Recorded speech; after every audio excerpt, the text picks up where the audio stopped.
Hello there, Theory of Knowledge students. This is part 2 of my two-part video lecture on Modest Foundationalism. This video is simply going to be a consideration of a couple of objections to Modest Foundationalism, one of which might be more properly called a challenge than an objection, and some possible responses that the Modest Foundationalist could give. If you remember from part 1 of this series, Modest Foundationalism is the conjunction of three claims. It's a theory of justification, what it is to be justified in believing a proposition. And the first claim is that basic beliefs are spontaneously formed beliefs. The idea is this is a version of foundationalism. There are basic beliefs which are justified. If they're justified not in virtue of other beliefs, not on the basis of other beliefs. And spontaneously formed beliefs are those that we come to believe by not inferring them or forming them on the basis of other beliefs. And the idea here is that beliefs about the external world are spontaneously formed beliefs, basic beliefs. Beliefs that you're looking at a tree, or that somebody just told you that they're ordering pizza for dinner, something like that. Beliefs about the kinds of objects that we see in the world, beliefs about their qualities, and so forth. The second claim is a more important part of the theory, and the idea is that a spontaneously formed belief is justified when it's a proper response to experiences, and we're going to explore today exactly what that might come to.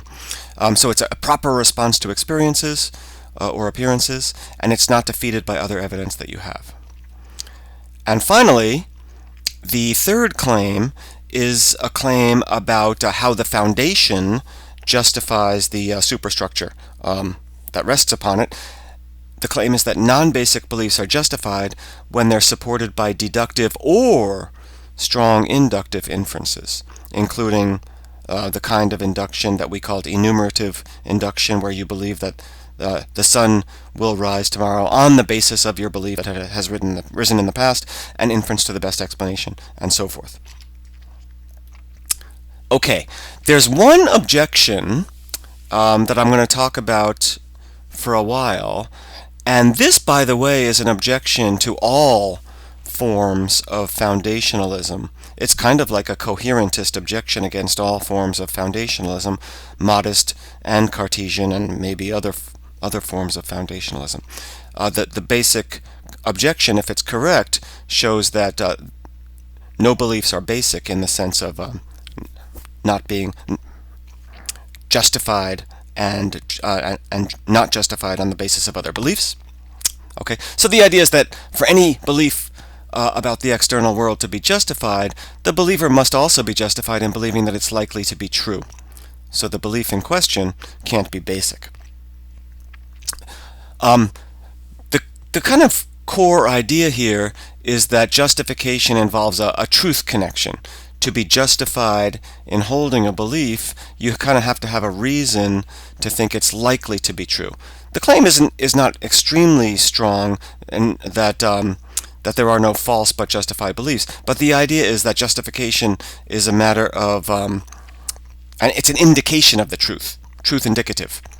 Okay, and this objection was proposed by a philosopher. There he is, Lawrence Bonjour. This is his homepage. He's now a retired professor at the University of Washington out there in Seattle, Washington. And he wrote a book in 1985 called The Structure of Empirical Knowledge, where this comes from. And I'm just going to read you a little quotation from the bottom of 75 to the top of 76 in our book. Here's what Bonjour says. The fundamental role which the requirement of epistemic justification serves in the overall rationale of the concept of knowledge is that of a means to truth. Thus, if basic beliefs are to provide a secure foundation for empirical knowledge, then that feature, whatever it may be, by virtue of which a particular belief qualifies as basic, must also constitute a good reason for thinking that the belief is true. If we let phi, the Greek letter phi, which is, well, we're going to see that in a moment. Just a placeholder. If we let phi represent the feature or characteristic, whatever it may be, that distinguishes basic empirical beliefs from other empirical beliefs. Side note, empirical beliefs are basically just beliefs that you get from experience in the world, not a priori. Then, in an acceptable foundationalist account of a particular empirical belief, a particular empirical belief, B, could qualify as basic only if the premises of the following justificatory argument were adequately justified. So his idea here is that in order for your belief in any proposition B to be basic, you have to be justified in believing the premises of this argument. B has feature phi. This is actually part of the quotation too. And beliefs with phi are very likely to be true, therefore B is highly likely to be true. And to continue the quotation, but if all this is correct, we get the disturbing result that B is not basic after all, since its justification depends on that of at least one other empirical belief, presumably the premises of this argument. Okay, let's try to get a little bit clearer about that. The little symbol you see here, which is not an English word or letter, is the Greek letter phi. So a feature phi might be an example. An example might be a perceptual belief in good conditions. So here's an example. Okay, you're looking at that table again. You believe that's a table. That your belief here, that's a table, might be B, and the feature phi might be something like, well, it's a perceptual belief formed in good conditions. Okay. So according to Bonjour here, you're justified in believing that that's a table only if you're also justified in believing that this belief has a feature like being a perceptual belief formed in good conditions, and also that beliefs that have that feature are likely to be true. So in other words, that perception is sort of a reliable process, right? It's highly likely or very likely to result in true beliefs.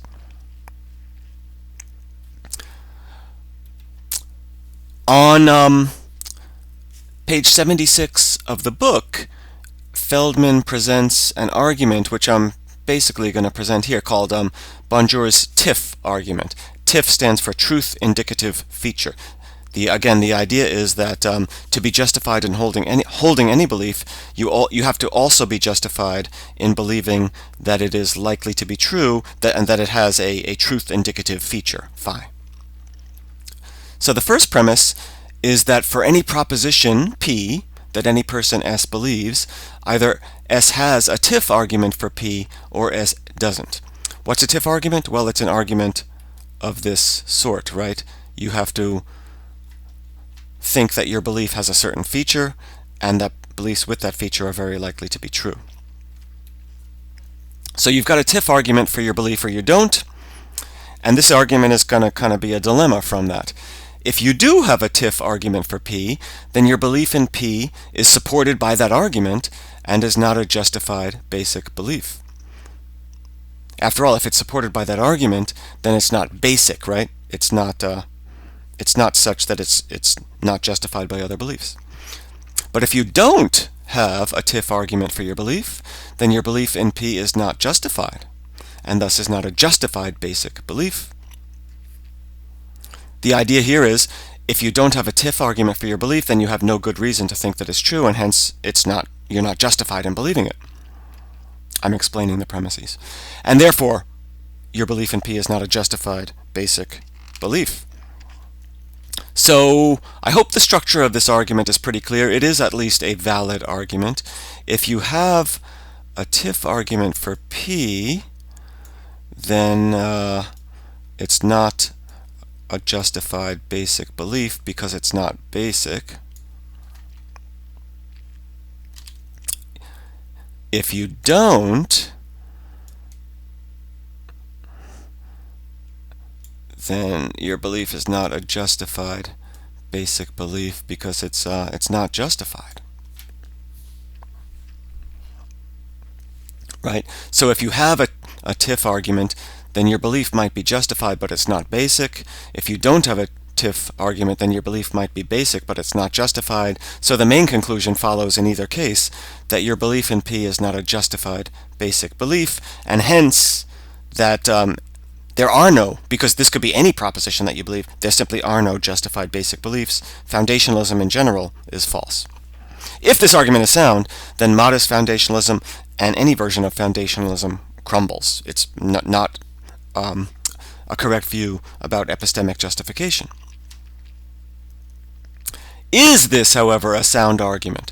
Or does the modest foundationalist have a decent objection? Well, that's something that I'd like you to think about. Let's take a look at both sides of the story. Feldman suggests that both substantial premises of this argument are false, so the argument is not sound. And by the way, premise 1 seems obviously true, so the substantial premises here are 2 and 3. Let's take a look at 3 first. Premise 3 says that if you don't have this sort of TIF argument for your belief, that my belief has feature phi, and beliefs with feature phi are highly likely to be true, so my belief is highly likely. If you don't have such an argument according to this premise 3, then your belief is not justified, and so it's not a justified basic belief. Feldman suggests that the modest foundationalist will just deny this premise, and the idea is that an experience is evidence in itself. A TIF argument with its beliefs about the reliability of a belief-forming process, beliefs with feature phi are highly likely to be true, that's just not necessary. So if I'll just scroll back a little bit, when you are looking at a table here, the idea is you are having some sort of visual experience, right? You're having a visual experience as of a table. And according to Feldman, the modest foundationalist should just say that that experience, that sensory experience, justifies your belief. Your belief is a proper response to that experience. You don't need this extra argument that your belief is a perceptual belief and such beliefs are highly likely to be true. I hope that's clear. Okay, so the idea is premise 3 is false. You don't need a TIF argument to be justified in holding a given belief. Icing on the cake, Feldman suggests that premise 2 is false as well, and that modest foundationalists could deny that. If you're going to not deny premise 2, you're going to say, well, even if you have a TIF argument, then your belief could still be a justified basic belief. So Feldman also suggests that premise 2 is dubious. A TIF argument is superfluous. It's not necessary. So even if you have one at your disposal, even if you can think about your belief, that's a table, you could think about that and say, that's a perceptual belief. It has feature phi. It's a perceptual belief. And perceptual beliefs are highly likely to be true. Any belief with phi is very likely to be true. Even if you have a TIF argument, your belief can still be justified by your experience. It could still be a basic belief, not justified by the premises of your argument. Okay, I leave it to you to think about whether this argument is sound or whether either one of Feldman's objections here on behalf of the modest foundationalist shows that the argument fails and hence the objection to modest foundationalism fails. Here's the second objection, perhaps more of a challenge. So it's a challenge for the modest foundationalist to provide an account of the conditions under which a spontaneously formed belief is a, quote, proper response, quote, unquote, to sense experience. And by the way, it's not just sense experience. It could be any other sort of experience. And we'll take a brief look at that in a couple of minutes. I suspect that many of you were maybe a little skeptical or dubious of this idea of a belief being a proper response to experience. What does that mean? And this objection is basically fleshing that out. It's sort of a challenge to kind of explain what that means. If you're listening to the radio and the news comes on, why is your belief that the news is on, why is that belief a proper response to what you're experiencing, the sounds coming into your ears and so I would like to float a possible answer to this. And again, this is a pretty serious challenge.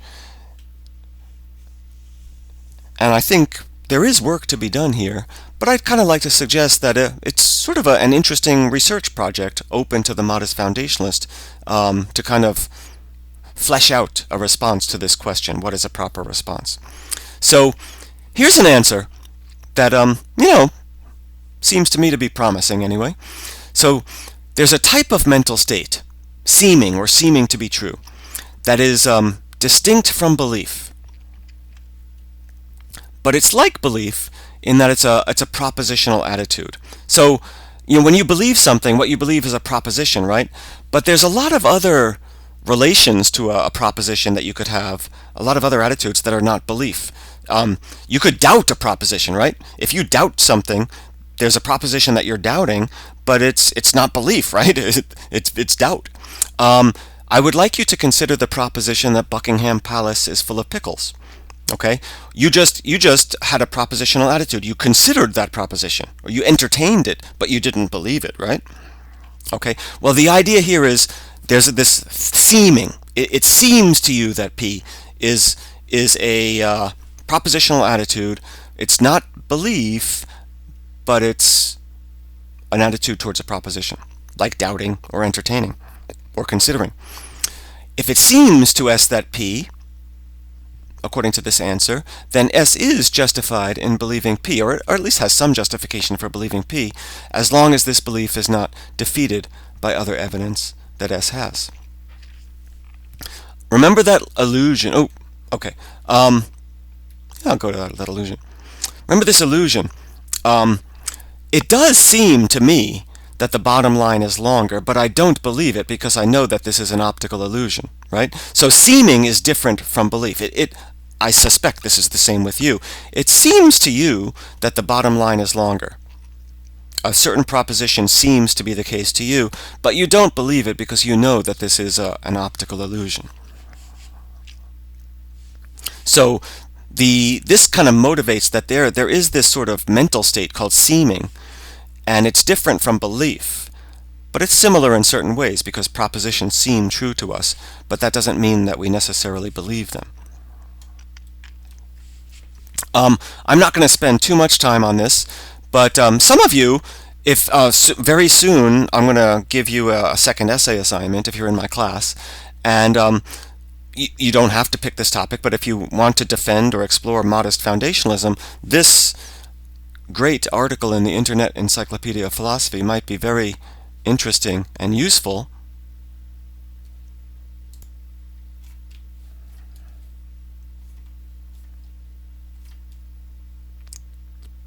Here it is. This sort of possible answer that I was talking about here, there's a mental state, seeming, these days is called phenomenal conservatism. And there's a wonderful article here written by a philosopher at the University of Colorado Boulder, Michael Huemer. And I'm not going to spend too much time, but I will spend a tiny bit of time. Here's what he says to start off. Phenomenal conservatism is a theory in epistemology that seeks roughly to ground justified beliefs in the way things appear or seem to the subject who holds a belief. The theory fits with an internalistic form of foundationalism, that is, the view that some beliefs are justified non-inferentially, not on the basis of other beliefs, and that the justification or lack of justification for a belief depends entirely upon the believer's internal mental states. That's kind of pretty close to what we're calling evidentialism. The intuitive idea is that it makes sense to assume that things are the way they seem, unless and until one has reasons for doubting this. This idea has been invoked to explain in particular the justification for perceptual beliefs and the justification for moral beliefs. Some believe it can be used to account for all epistemic justification. Okay, so